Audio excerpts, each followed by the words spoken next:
Hi everyone, welcome to Fast Home Brewing. Today I'm looking at all the different stages that a brewer might go through, starting out from very basic kit and kilo style recipes all the way through to all grain and everything in between, so let's get started. So when you begin home brewing, you probably get an all-in-one What's-a-Doodle package that has a kit like this with a label like pale ale, as this one does, and a bag of stuff that turns out to be a kilo of sugar. They can be different mixes and things, and they add different amounts of whatever, but it's a very basic thing. It makes passable beer. You can drink it. It won't kill you, but it's not that great. So the easiest thing to do to improve it straight off the bat is to replace that sugar with light dry malt. It's a little bit more expensive than sugar, and it's a bit annoying to dissolve, but you'll get some decent results from that, so that might be the first thing you try. After that, you'll start hearing about hops and grains, and you're going to need to get a pot and a strainer to prepare them in, and maybe even one of these little bags for the grain. The hops and the grains add different flavors and allows you to just sort of customize the basic beer a little bit more, and this stage we call the kits and bits stage, so that's where you're at now.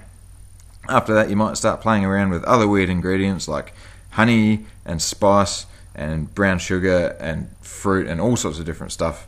It doesn't matter, you can do whatever you like. So after that, you probably start adding a little more grain, and you might change your dry malt to liquid malt, and your pot will probably get bigger as well to make room for the extra grains, and you probably start paying a little bit more attention to things like the boil gravity of your hops and things like that, just because you're a curious person and you like getting interested in these things, and brewing's great for that. So what's after this?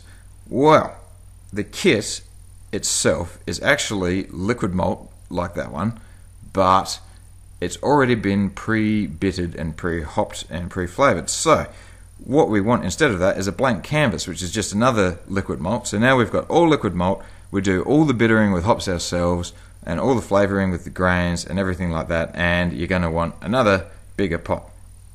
This stage we call extract brewing, because you're brewing straight from the malt extract. So after that, you go to actually even more grains, and I don't have a bag, but this smaller one here is about 500 grams worth of grains.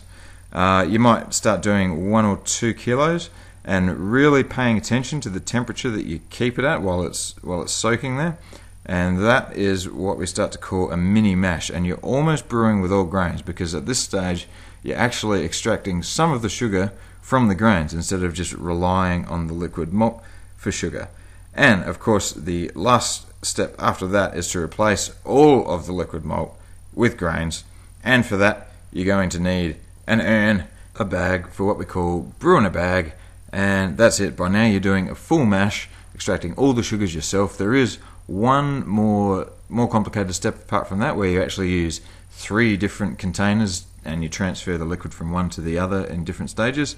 But that's basically the whole lot. So hopefully you've seen in a couple of minutes here just how you can progress incrementally from very basic beginnings all the way through to full-blown custom beer at the end. So I hope that has inspired you to take the next step. Enjoy the video, and why not subscribe?